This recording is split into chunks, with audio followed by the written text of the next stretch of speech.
Salut, c'est l'étudiant Dani Piscano. Dans le cadre du challenge Camer AI 2024, mon équipe et moi, The Leaders AI, constitués de Moulizé, Juan de Brittany, Ponga Kennedy, tous étudiants en licence 3 informatique à l'Université de Douala, allons vous présenter notre projet qui est basé sur la prédiction de cancer chez les individus. Merci.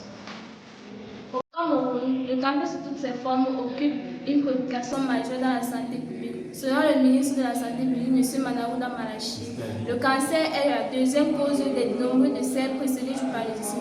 Les diagnostics peu invasifs et très coûteux causent de nombreux décès qui, aujourd'hui, ralentissent la limitation de l'espérance de vie. C'est ainsi donc que mon équipe et moi avons opté pour un modèle prédictif à base de réseaux de neurones qui permettra de prédire le niveau de cancer auquel un individu appartient grâce à ces données médicales et ces données relatives au quotidien. En ce qui concerne l'implémentation de notre application, nous avons donc opté pour une solution web.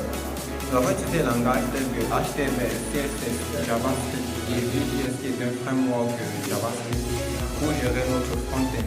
Et nous avons donc utilisé ici le langage Python qui, grâce à sa programmation avec objets et sa bibliothèque Flash, nous a permis de gérer notre côté back-end.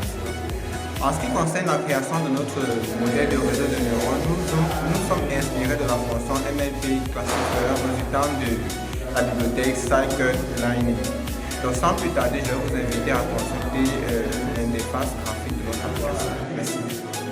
Notre application tombe sur cette page d'accueil. Bon, sans plus tarder, on va commencer le test. Lorsqu'on sait que c'est commencer le test, l'utilisateur d'entrer son prénom. Là, on va entrer un prénom quelconque, on va entrer Jean. Ensuite, on va continuer et on va entrer le genre. Ici, on va mettre homme.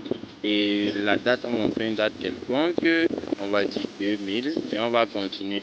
Maintenant, l'utilisateur aura une succession de quiz en fonction de quiz. Notre modèle pourra dire la probabilité que notre utilisateur soit atteint de cancer. Ici, je vais mettre extrêmement. Là, vous voyez ce qui se passe.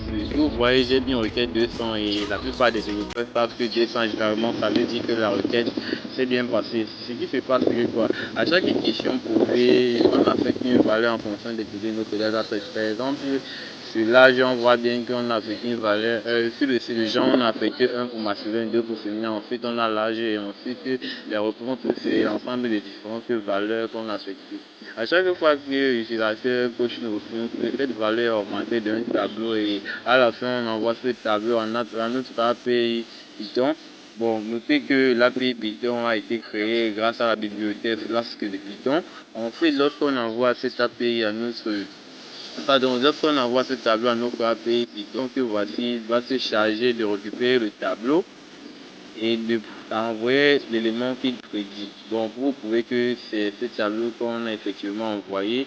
Là nous sommes en date du 17 mai 2024 et nous sommes le 18 et il est 18h11:00 l'heure à laquelle j'envoie cette adresse. Ok, maintenant on va voir le code. En fait ce que je fais c'est quoi, j'envoie grâce à la méthode get le tableau que j'ai récupéré via l'utilisateur.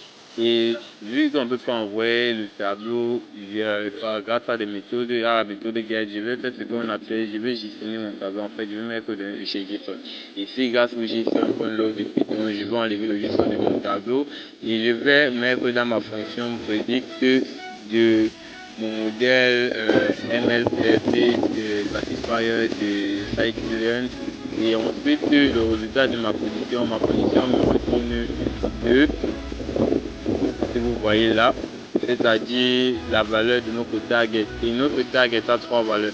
Tout d'abord, nous avons la valeur 0 lorsque les chances d'avoir le cancer sont infimes voire nulles. La valeur 1 lorsque c'est 50% d'arrivée de cancer. La valeur 2 lorsque les chances sont très élevées. Bon, je ne peux pas dire 100% vu qu'en apprentissage automatique, on fait tout ce que il y a quand même une.